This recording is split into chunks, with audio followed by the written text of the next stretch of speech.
पीछे का थोड़ा सा दिख नहीं रहा है, थोड़ा सा ऐसे हो जाए। हाँ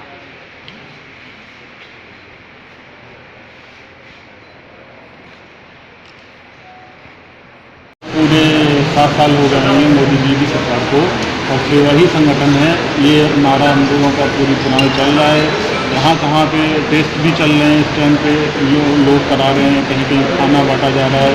अभी हम एक जगह पूरा पीपी किट टेस्ट जो कोरोना का होके आ रहा है, तो माननीय योगी जी, माननीय मोदी जी की एक पूरी टीम है। हम लोग तो एक छोटे से सिपाही हैं।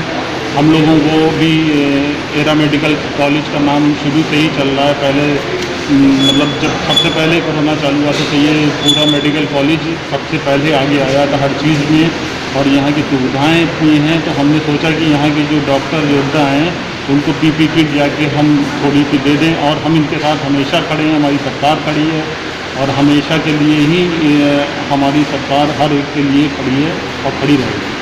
आगे अगर कोई स्थिति बनती है तो आगे भी आपके क्या कुछ कदम हाँ, हैं? आगे भी कोई स्थिति बनती है तो हमारी सरकार भी खड़ी है, और हम लोग तो एक छोटे से सिपाही हैं। और माननीय योगी जी, मोदी जी आज 7 साल पूरे हो गए हैं, उसके ऊपर हम लोगों ने यहाँ पीपी किट लेके आए हैं, इसीलिए कि हमारे डॉक्टर जो यहाँ पूरी बना के खड़े हैं तो उनको जाके एक ये सुरक्षा का कवच है ये दिया जाए।